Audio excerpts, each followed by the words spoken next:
Perang antara Rusia versus Ukraina sudah terjadi selama lebih dari 1 bulan.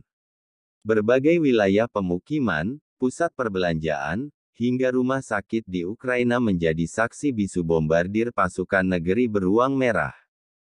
Pemerintah Ukraina memperkirakan kerugian akibat perang terbesar di Eropa sejak Perang Dunia II ini mencapai 110 miliar dolar untuk kerusakan infrastruktur.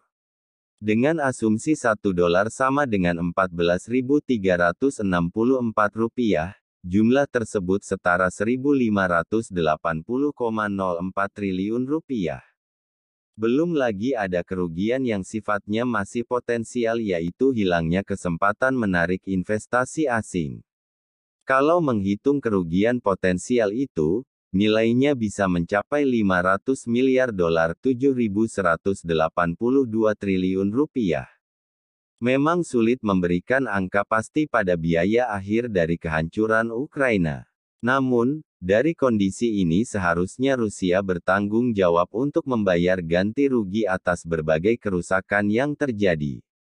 Alasan politik dan strategislah yang membuat hal ini tidak akan mungkin terjadi, bahkan tidak diinginkan. Terlebih perang masih terjadi sampai hari ini, di mana tujuan awalnya adalah untuk merebut ibu kota Kyiv, menggantikan pemerintah Presiden Ukraina Volodymyr Zelensky, dan menguasai sebagian besar wilayah Ukraina. Harapan kembali bangkit dengan uang ganti rugi dari Rusia rasanya tidak akan mungkin terjadi. Berdasarkan keadaan saat ini, para ekonom memperhitungkan rasio modal yang diinvestasikan Ukraina terhadap output ekonomi adalah di angka 5. Artinya, butuh modal sekitar $1 triliun untuk membangun kembali infrastruktur Ukraina.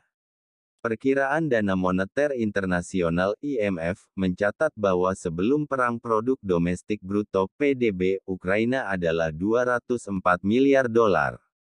Jika 20% dari potensi ekonomi dihancurkan, maka rekonstruksi akan menelan biaya $200 miliar, dan angka ini terus meningkat setiap minggu perang.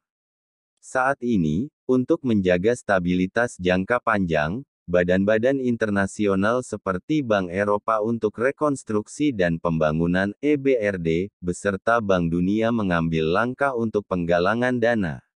Pemerintah di berbagai negara juga berkomitmen membantu, demikian pula investor swasta. Hal inilah yang bisa dilakukan karena Ukraina tak akan mungkin dibangun dengan uang ganti rugi dari Rusia, meskipun di sisi lain pemimpin Barat masih ingin meminta pertanggungjawaban Presiden Vladimir Putin. Kondisi tersebut merupakan salah satu alasan mengapa sanksi terhadap